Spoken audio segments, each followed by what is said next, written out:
Good morning, everyone. My name is Shravan, and I'm the Senior Manager for Tapasya, and I will be your host for the day. And hope everyone are doing good. And I hope like everyone are pretty confused about what it is going to be like.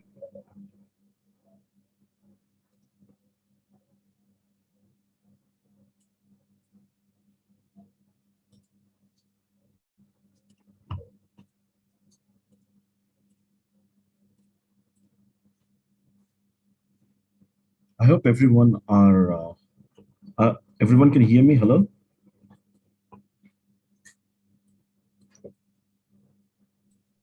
Yes, sir.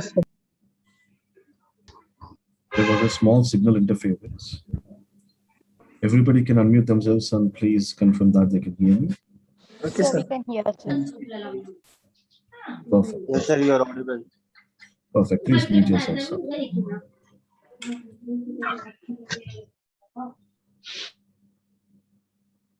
So, as I said, my name is Sean. I will be your host for the day, and I'm pretty sure, like most of the students are pretty confused about like how the job interviews are going to be like, and how you people have to prepare yourselves, and how the CV and things like that.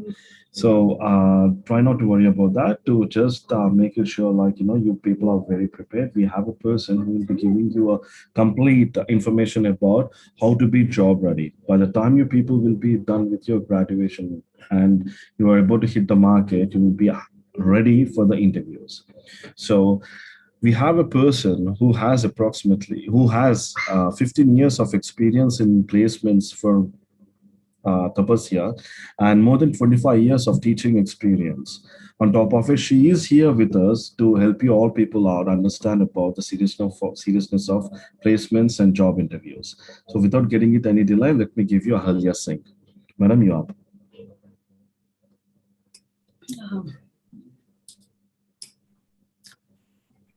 Thank you, Mr. Shravan. I am delighted to be a part of Tapasya and glad to be joining hands in imparting value-based education to the present generations.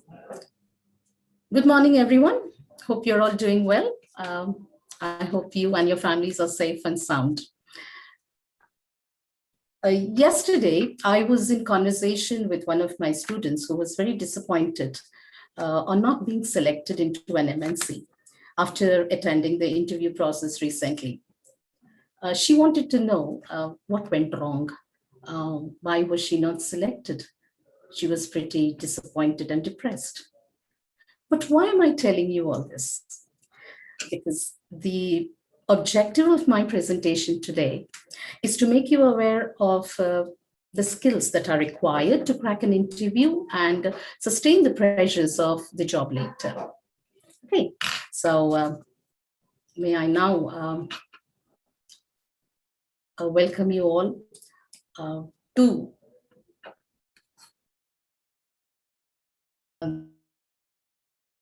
of I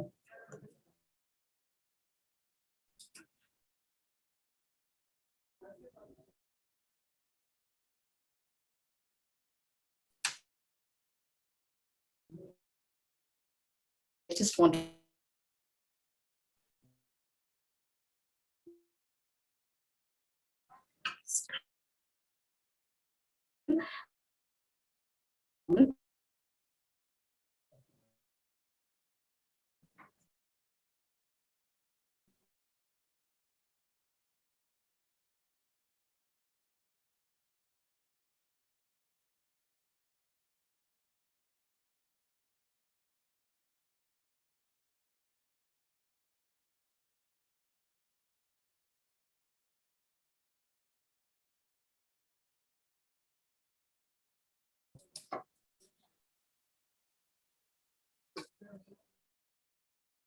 I will.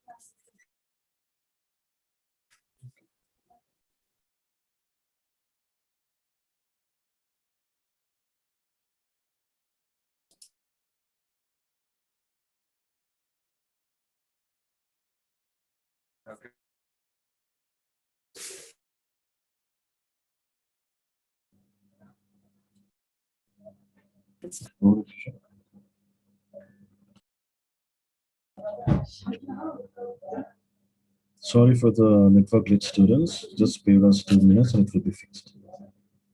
I will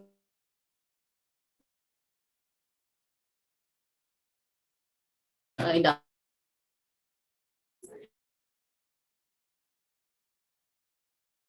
with an experience of 15 years in the field of providing placements to a number of students over the years. From my work experience, I would like to share with you about the skills required for the emerging industry. So let's start off.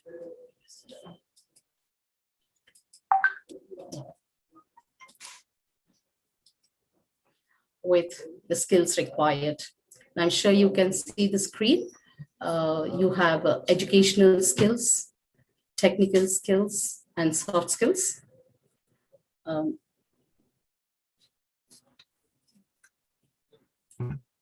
What exactly do you mean by educational skills?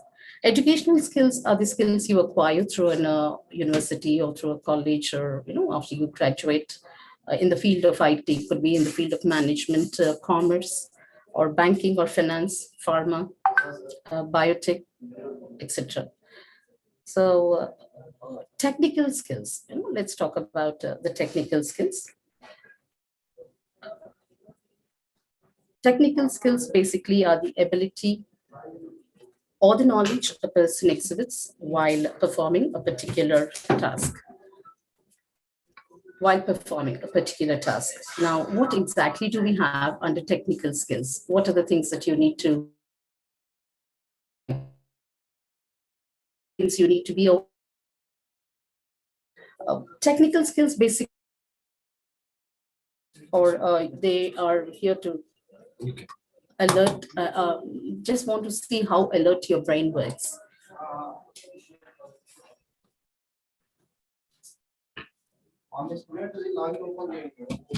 Right?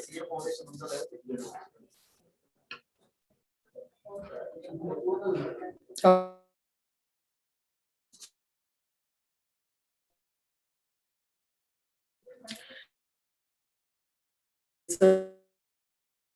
there's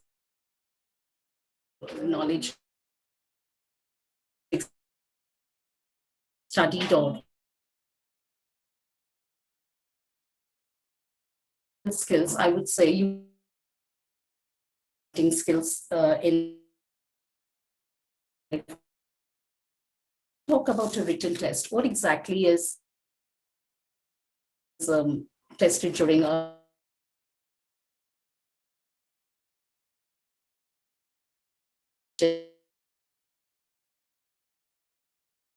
verbal, non-verbal, and a part of communication.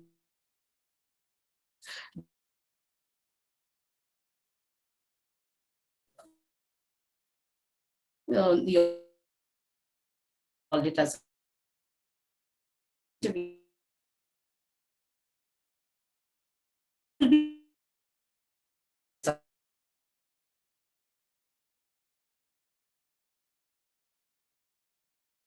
so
Right.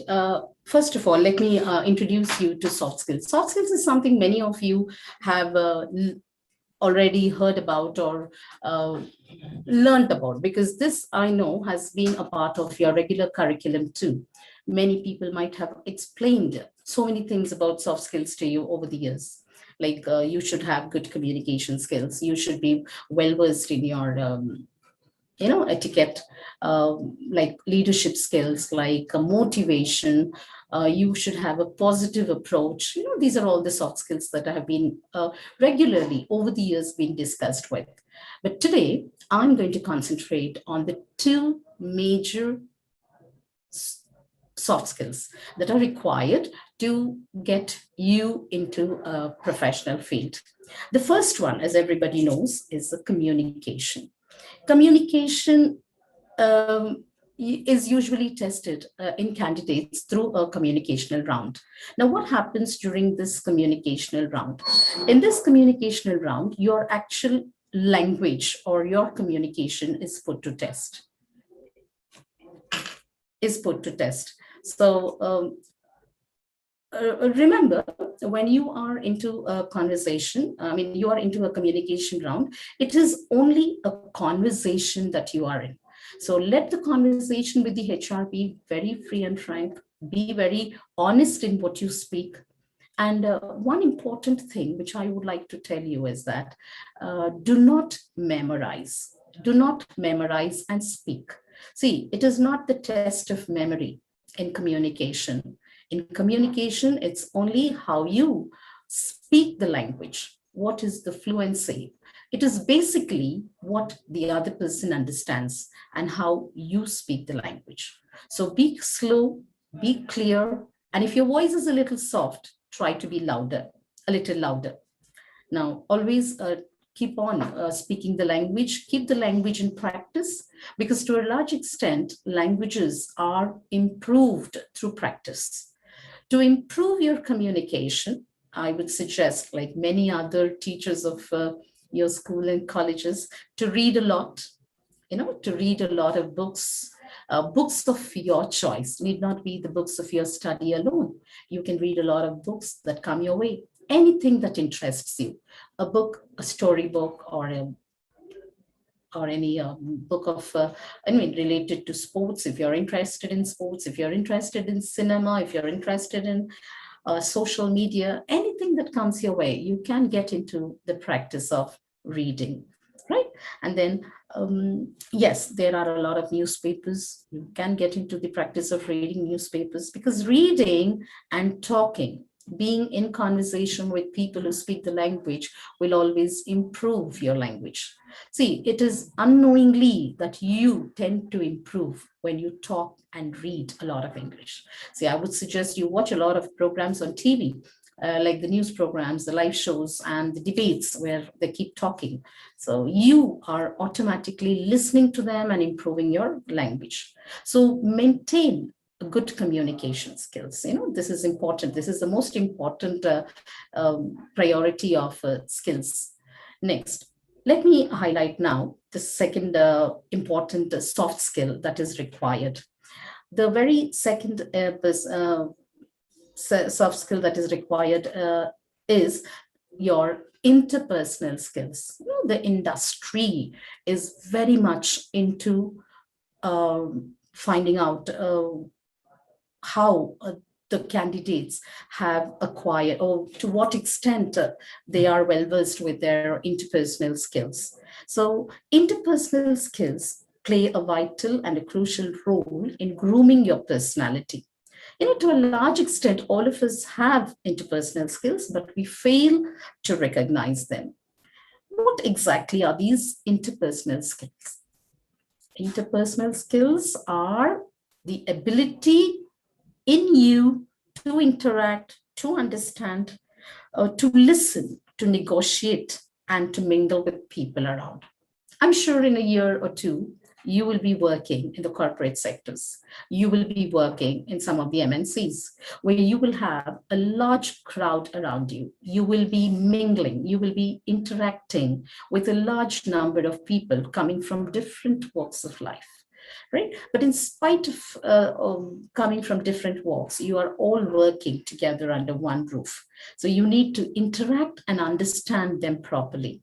So this kind of the skill of interaction, the skill of interacting and understanding people you're working with or people you are moving around with is called as interpersonal skills, right? A person who has strong interpersonal skills definitely reaches to great heights in their professional career.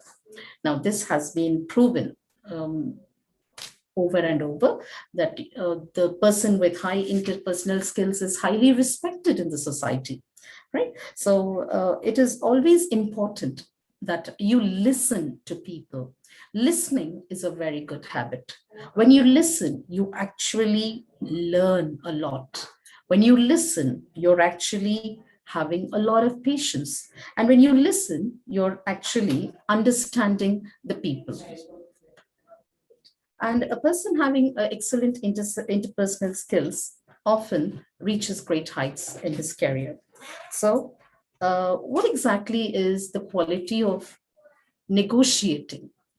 Negotiating here refers to you must know when to say yes and when to say no. It is easy to say yes, but to say no is a difficult task. See, nobody insists that you agree upon what you do not like doing. You can always say no to what you do not like, right? The the strength to say no is too high when compared to the strength that you have to say yes to. So there are certain things where you want to reject or you do not like doing. So have the courage to say no, right? Do not try to please and impress people around you. That I think is not required. All right. So now moving over, moving over to the next.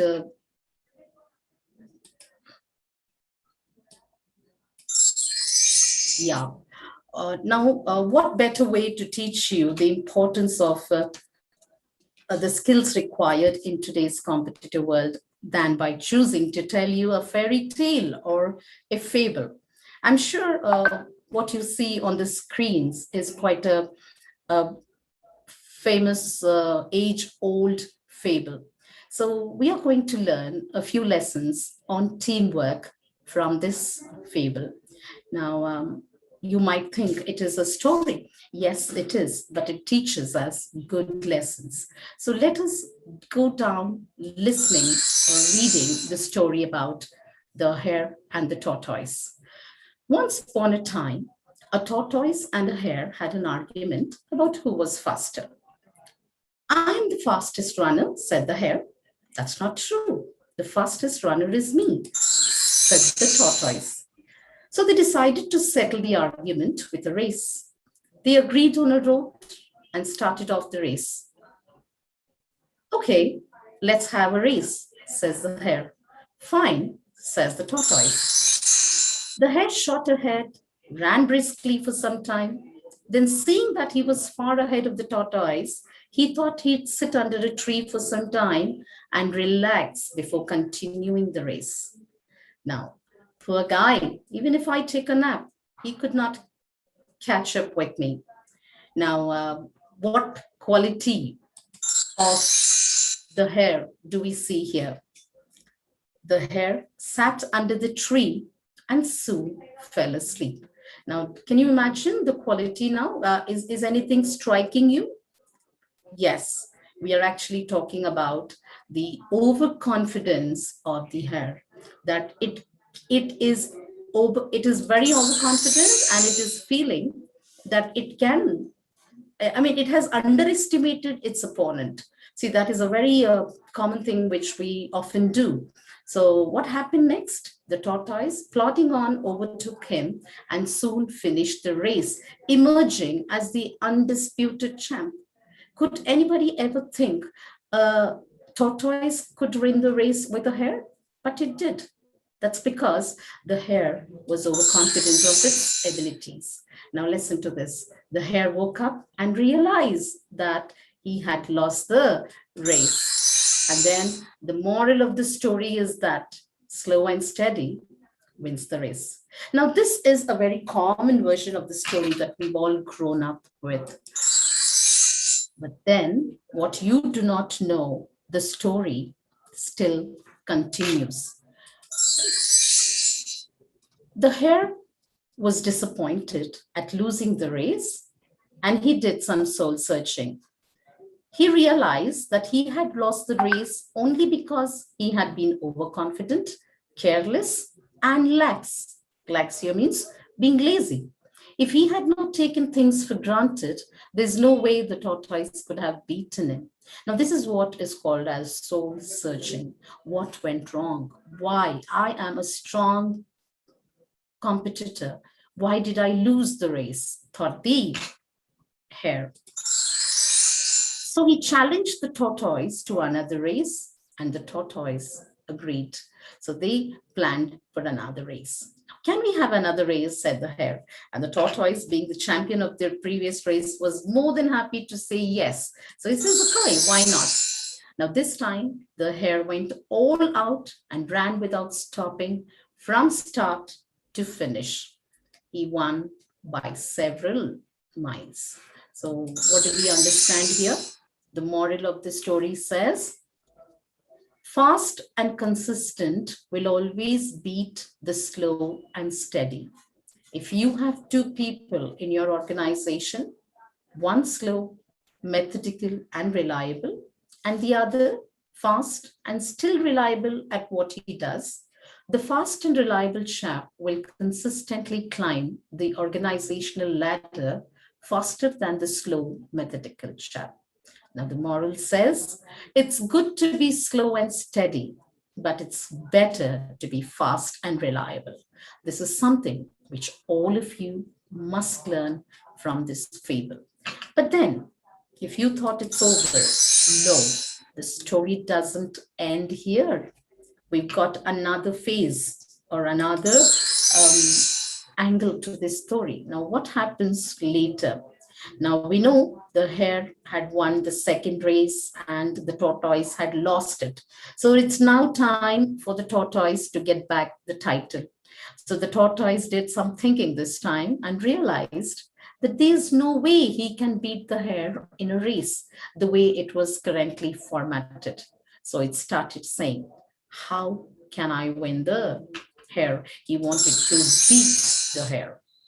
He thought for a while and then challenged the hare to another race, but on a slightly different route, and the hare agreed. Now, can we have another race? This time, we'll go through a different route. Now, what do you think was in the mind of, thinking on the mind of the tortoise? Maybe it was thinking about the domains it is better in. So it felt the domain I have selected or the path that I have selected for the previous route did not give me much of an advantage because the hare, my opponent, was more strong in that field. So I would like to choose a field which I am strong in. So it must have thought about having the race in the river, which is the right place or the strong place for the tortoise. So selecting the domain where you are good at, the place that you are actually good at, your credibilities, your potentials, you have to work on them. So not knowing this, the hare, poor thing, says, I'm ready for the race. Now, they started off. In keeping with his self-made commitment to be consistently fast, the hare took off and ran at top speed until he came to a broad river. The finishing line was a couple of kilometers on the other side of the river.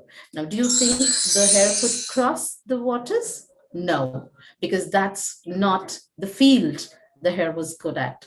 So it sat there wondering what to do. In the meantime, the tortoise trundled along, got into the river, swam to the opposite bank, continued walking, and finished the race.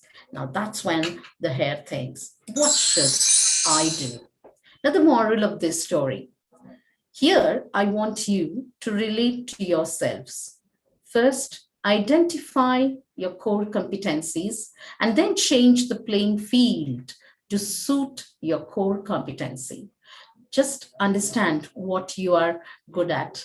And in an organization, if you are a good speaker, make sure you create opportunities to give presentations, then enable the senior management to notice you. Now, this gives you an advantage, it gives you an elevation when compared to others.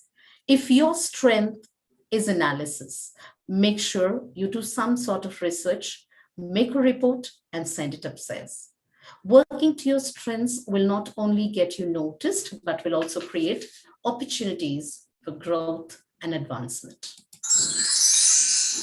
Now, if you thought the story has ended there, no, we've got one more angle to understand this story. I hope you're relating yourself to the story of the hare and the tortoise. So, as I said, the story still hasn't ended. Now, let's see what is the other angle of the story. The hare and the tortoise by this time had become pretty good friends, and they did some thinking together. Both realized that the last race could have been much better. So they decided to do the last race again, but to run as a team this time. Hi, buddy. How about doing our last race again? Said the hare. Great. I think we could do it much better if we two help each other. So here we are going to talk about teamwork, helping each other in the offices that you work at. So they started off, and this time, now just see how they help each other. The hare carried the tortoise till the riverbank, and there the tortoise took over and swam across with the hare on his back. Now you understand the potentials or the competencies of each individual are different. But when you work together as a team, you can reach goals together.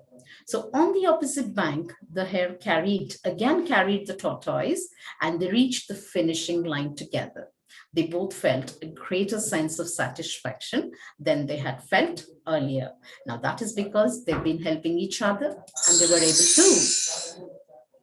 to reach the goal together. So it's good to be individual. Brilliant. The moral of the story says it's good to be individually brilliant and to have strong core competencies. But unless you're able to work in a team and harness each other's core competencies, you will always perform below par, because there will always be situations at which you'll do poorly and someone does well. Teamwork is mainly about situational leadership, letting the person with the relevant core competencies for a situation like leadership. There are more lessons to be learned from this story. Now, if you can read along with me, please read and understand. Note that neither the hare nor the tortoise gave up after failures. Now, this is something you all must register, because failures are the stepping stones to success. Do not be disheartened if you do not get through the first or the second interviews, because the world doesn't end with one or two interviews. So let's see what lessons the story of the hare and the tortoise are to give it to us. The hare decided to work harder and put in more effort after his failure.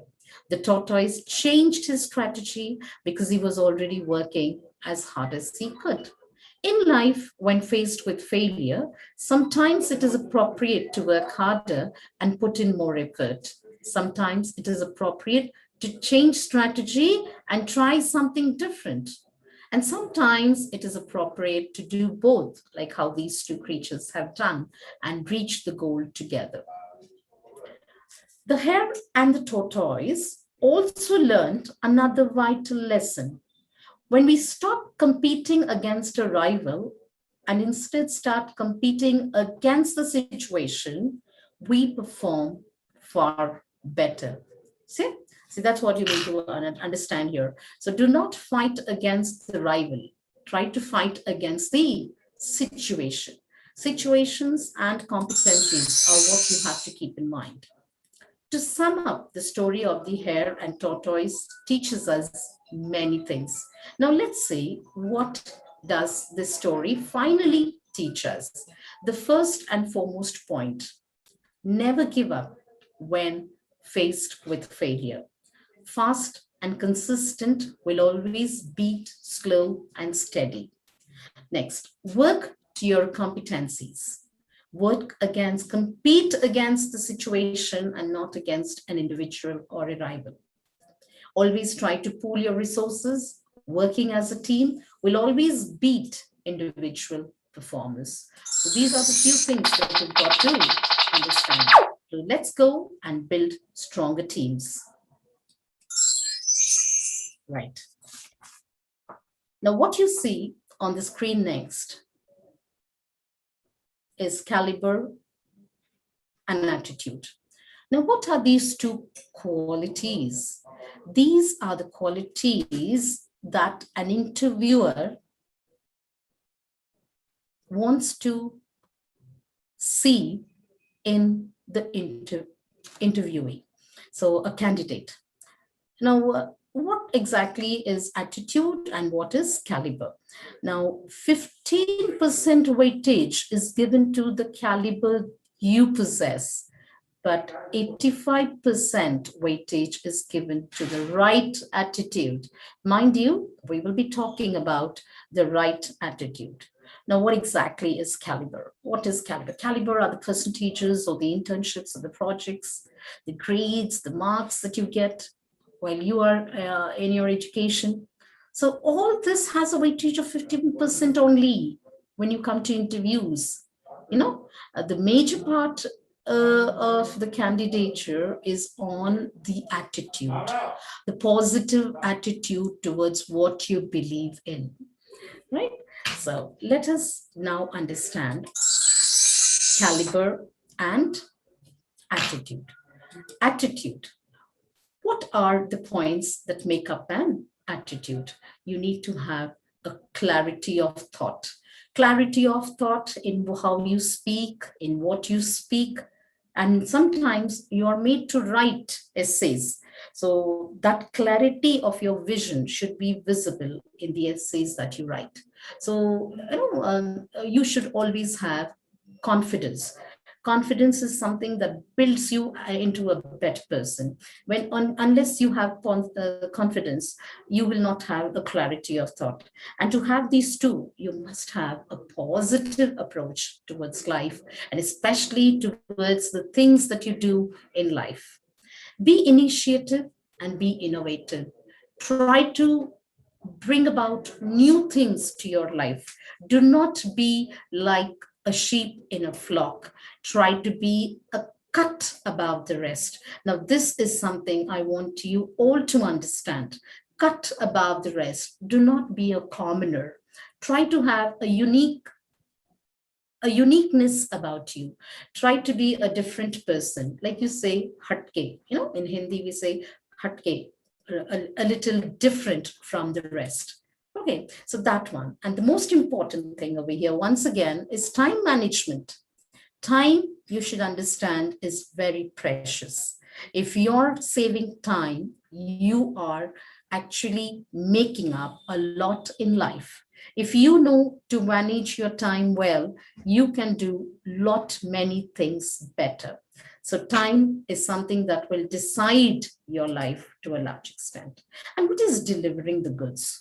If you are able to do the job assigned to you or the job allotted to you in a proper manner, in a responsible manner, and you are able to complete or reach the targets in the given timeline, then you are delivering the goods. You are actually doing what is expected of you, or sometimes even more than what is expected of you. So you should have all these qualities when you talk about attitude, right? So remember, it is very important to have a positive approach, to be initiative, innovative, not a commoner, be the cut above the rest. Try to always highlight yourself from the others by doing great things, and learn to manage your time too well. All right. So the next thing I would like to discuss now is the caliber. As I already told you, caliber is about the percentages, the internships that you go about, the technical skills rather. And then I can also say they are the analyzing techniques that you have, the reasoning, or this is all a part of it, the logical thinking, the IQ is put to test. These are all just 15% of it. But your attitude towards how you work, how you take up a job is more important than the caliber. So mind you, try to maintain your attitude, and that too a very good one, right? Now, coming up next are the team building skills.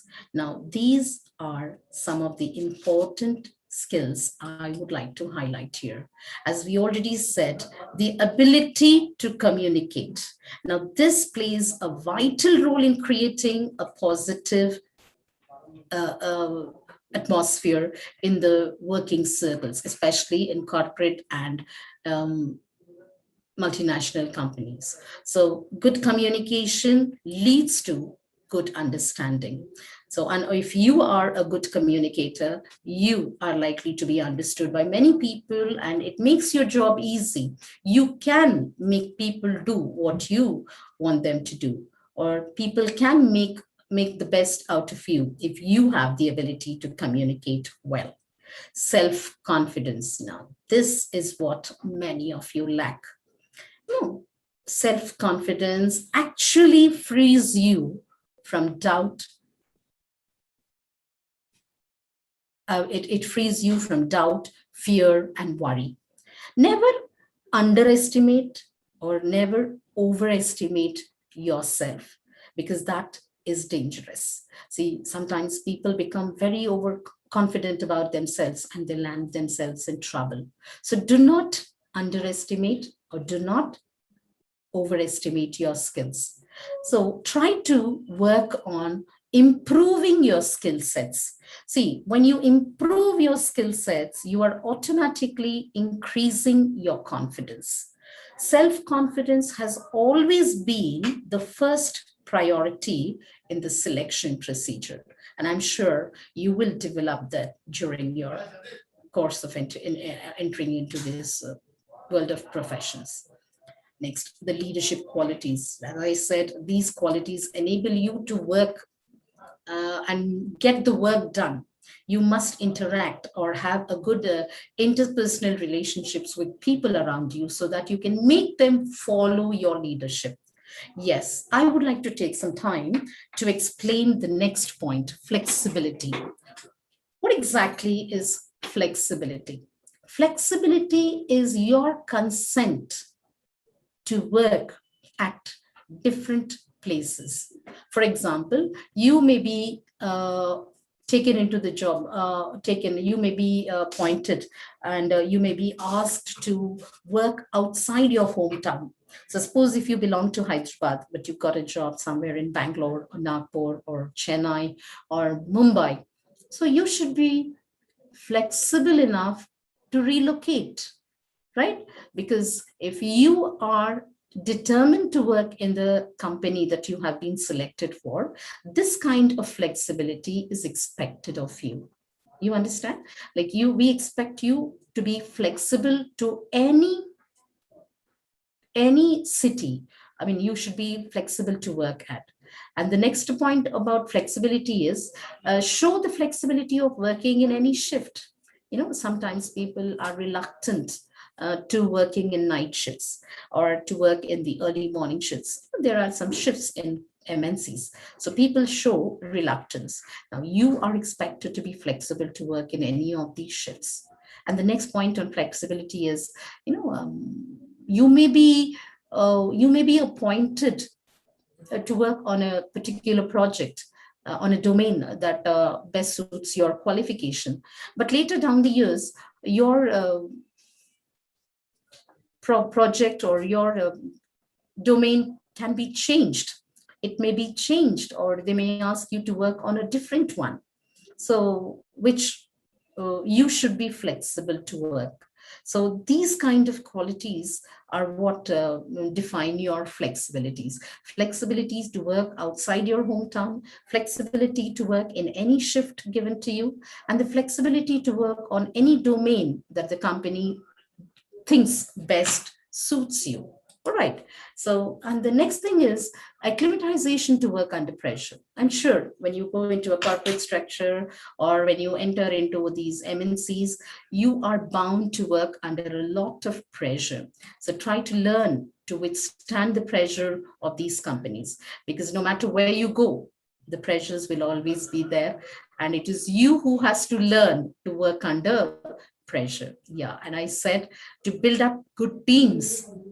If you want to build up a good team building skill, you want to be a team leader, you want to lead the team, you must have excellent interpersonal relationships. As I told you earlier, a strong interpersonal relationship person has a lot of respect and is regarded as one of the important person in the companies.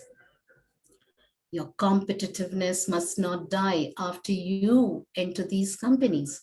Competitiveness is not only restricted to studies or colleges or universities. Competitiveness must survive and must continue further as long as you are working. That competitive spirit must be there throughout your professional career. Do not give up on that.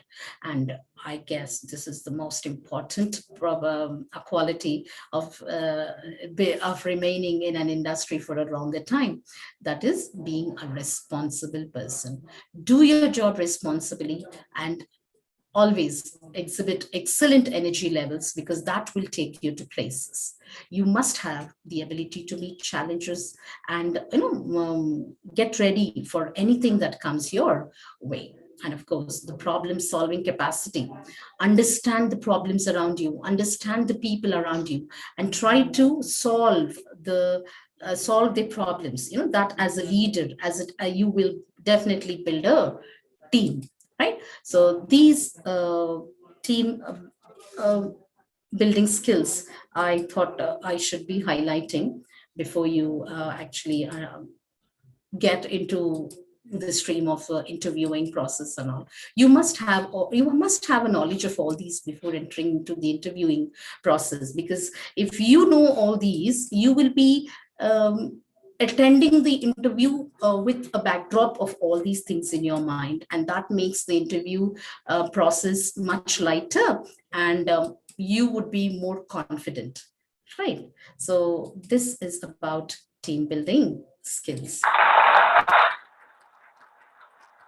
Road to success. Now, what is the road to success for an aspirant? What exactly does an aspiring student require? Now, an aspiring student here, basically the first thing that introduces you to the company is your resume or a curriculum vitae. So many people download resumes from the internet. They are very confused. They go about asking friends. They go about asking their colleagues and friends or relatives as to how to prepare a resume or how to go about with the curriculum vitae. Now, my sincere advice to you is keep your resume very brief and crisp. It is just an introduction of you, and nobody knows you better than yourself. So try to bring very crisp and very brief introduction about yourself in the resume. And remember, the resume should not be very lengthy. As you being a fresher, you do not require to write about your work experiences and all, right? Just say what you are, what are your interests, what are your strengths. When I speak about strengths, I mean to say how efficient you are, what a good learner you are. Can you get adjusted or adapted to the new circumstances of the job? Can you take up the pressures that the job involves, right? Are you an honest person, right? Talk about these things that are actually important for a good career. Of course, the verbal communication, as I said, put a lot of things into practice. Keep speaking the language continuously with your friends or people who know English. That will actually put your verbal communication to I mean, it will take you into a practicing mode, and it will raise the confidence in you. Yes, the attitude we've already spoken about, and of course, this team spirit too. Now, the next two things that we are going to deal today are your body language. And I'm sure body language also plays a very important role because without speaking, you're actually conveying a lot of things through body language. So let us see what are the points you need to understand in the body language.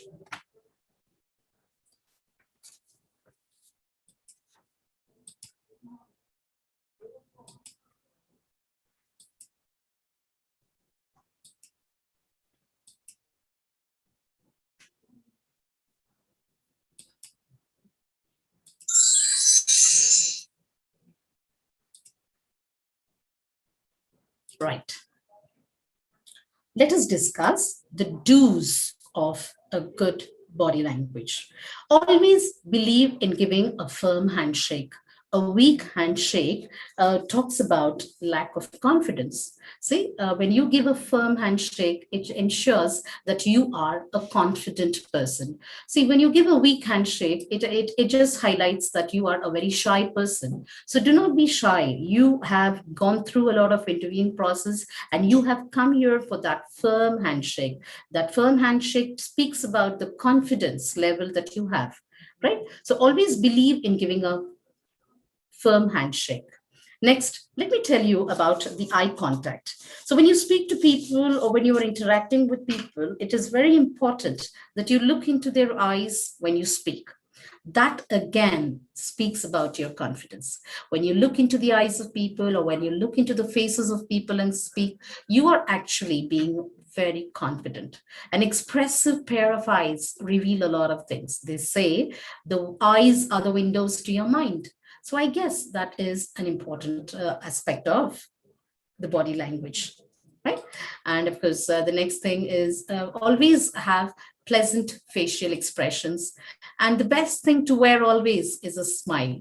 Smiling faces always make you look beautiful, isn't it? So wear a smile and see that your fingernails are neatly cut and your arms, especially when you are attending interviews, see that they rest on the handle of the chair. Or sometimes you can rest them on the table, a little towards close to you on the table.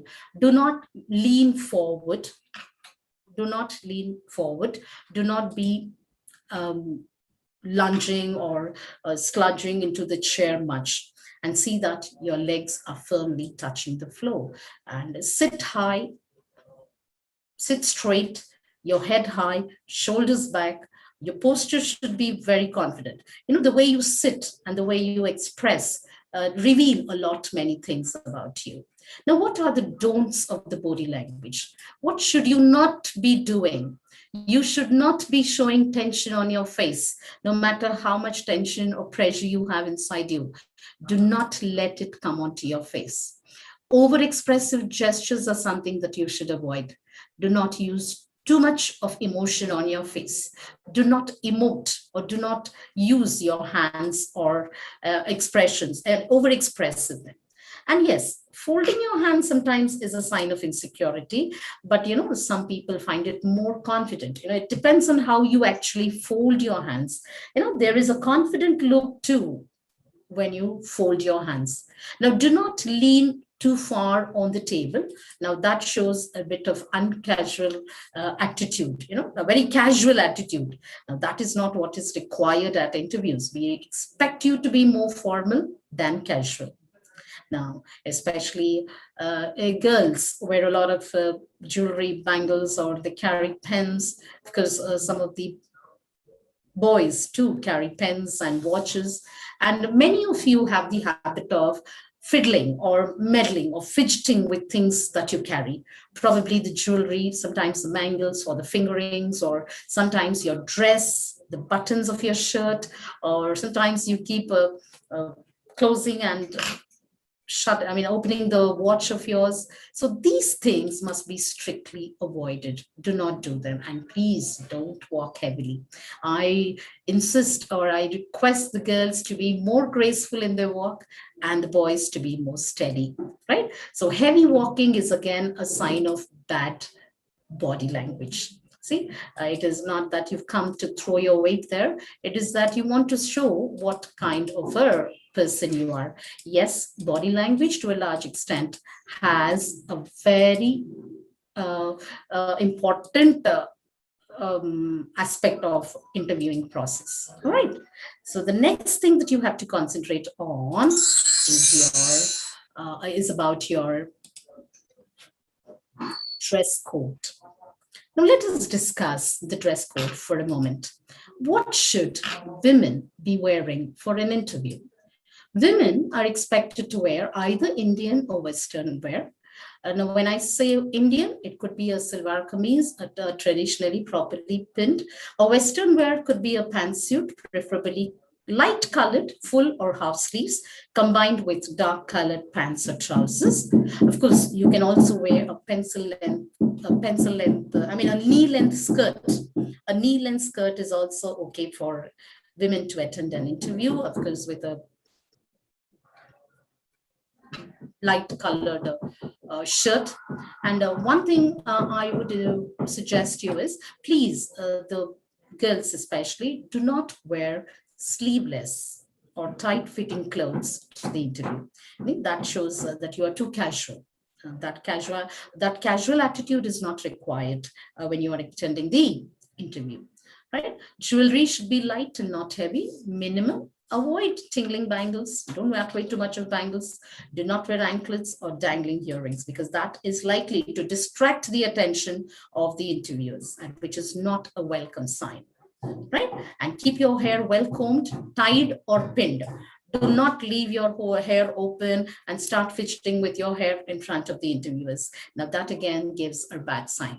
Yes, makeup, light or literally no. If you have the habit of a small dash of lipstick or something like a small dash of powder on your face, that's fair enough, but not heavy makeup. Footwear, see that you wear comfortable footwear. No making noise when you enter the interview room.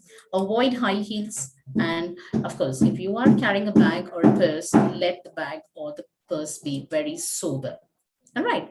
And now let's talk about the dress code of men. How should men dress for interviews? Yes, definitely a pair of trousers, gray, black, navy blue, or dark brown. Now, these are the colors which we usually suggest to men when they enter interviews. Of course, the shirt should be light colored, plain, striped, or checkered. Right. Of course, a tie here is a must, sober and dark colored. Shoes, well polished, brown or black. Okay. And then the color of the shoes and the belt should match. Now, this is something many men miss out on. See that the color of the shoes and the belt match and not contrast. Right?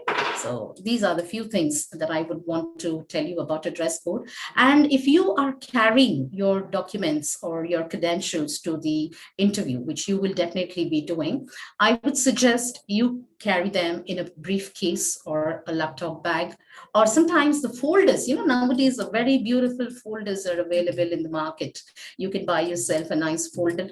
And of course, it should not be over attractive or too flashy or too gaudy in appearance. Pick up a nice sober one and carry all your credentials in it and smartly dress. Dress smartly, because that is the requirement of the day. Smart dress is what is requirement. Clear. Now here we will talk finally about your goal. Everyone must have a goal in life. And to have a goal, first and foremost, you must have a desire. The desire clubbed with the determination desire clubbed with determination. And confidence. So a desire to have a goal, determined to achieve the goal, confidence to take the goal forward or to take your desire forward, and definitely a plan that has to be acted upon, right? So when you have a desire, should be determined, you should have the confidence and the plan and the action to take these things forward. Okay, so remember these things: the urge, the determination, the confidence, and the plan are.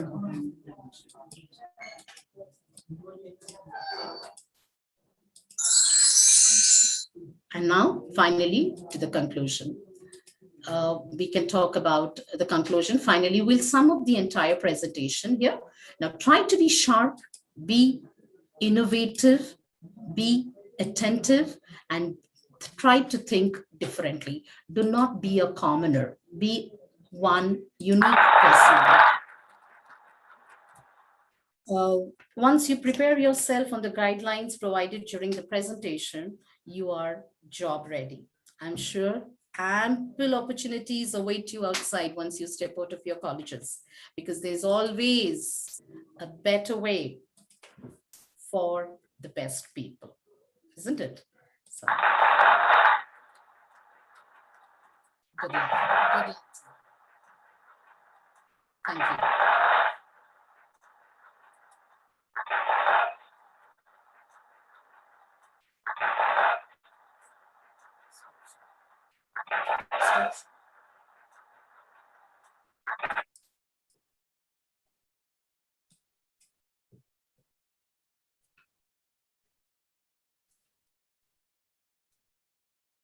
Thank you, everyone. Thank you for listening patiently.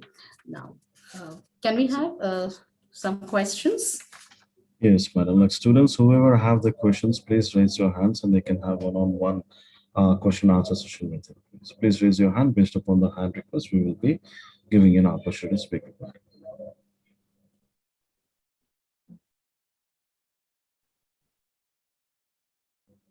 Kids, there are there is a hand raise option at the very bottom of your screen on the Zoom app.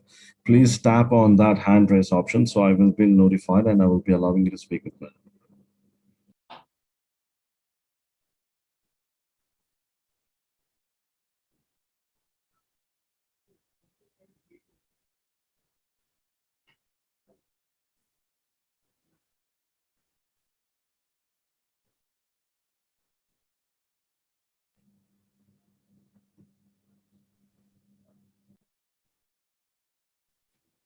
There seem to be no questions, Shravan. Yes, madam. Have I been clear enough? Yes, madam. We have given ample time for them to respond. Yes, and really thank you, madam, for giving your valuable time and sharing your suggestions and opinion with our students.